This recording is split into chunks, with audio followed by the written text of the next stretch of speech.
Hello, Eagle Song Gardener here at RavenCroft Garden. And we're going to take a little walk around one of our gardens. We have lots of different gardens here at the Croft.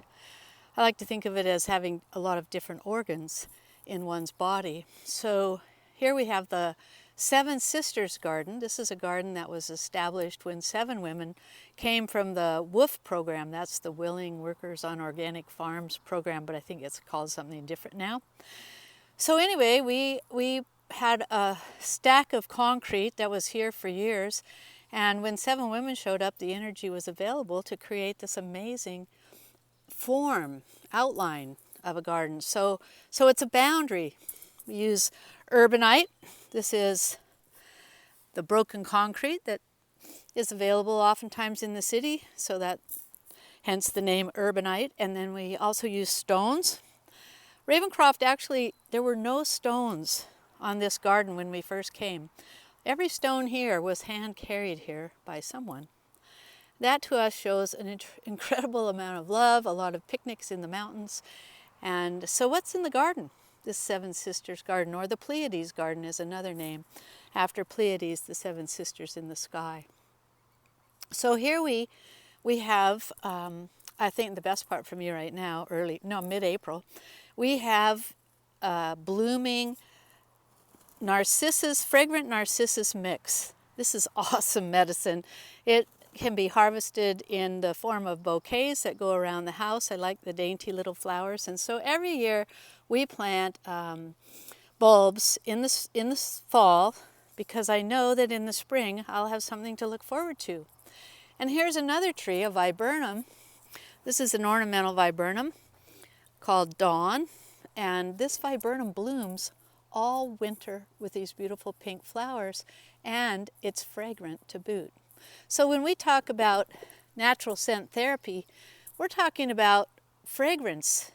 Every time we walk to the barn, which is like right over here, we get to go past the Dawn Viburnum and enjoy that scent all winter long. She's just finishing up right now. And so here we are, this amazing Oregon grape, which is probably the aquifolium, but not really sure. This is a seedling. It started between 2 stones in the outline of this Seven Sisters Garden, and has proceeded to amaze us all in I bet she is 12 feet tall now.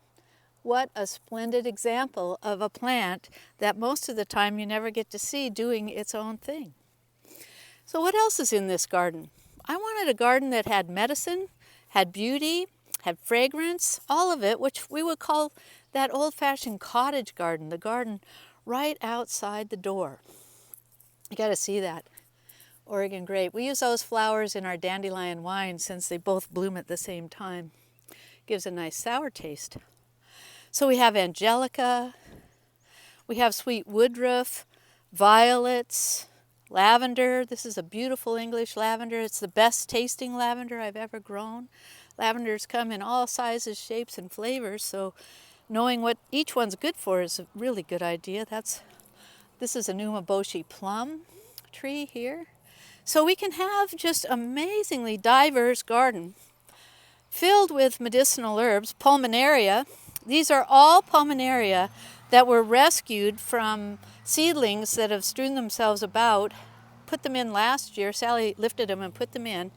And oh my gosh, the Pulmonaria officinalis, lungwort is the common name, is a beautiful herb for adding to anyone's garden. And it can be used a lot of the ways that, in older herbals, you'll find Pulmonaria good for the lungs, which is why it's called Pulmonaria.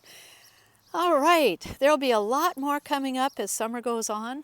This is Eagle Song at RavenCroft Garden. Be sure to come see us at eaglesong-gardener.com. Check out our classes. We're transforming into an online school as well as a physical in the garden school. Health from the ground up is what we're all about. And we'd love to see you here at some point in time, either through a digital video like this or in person when we can all get out and do that again.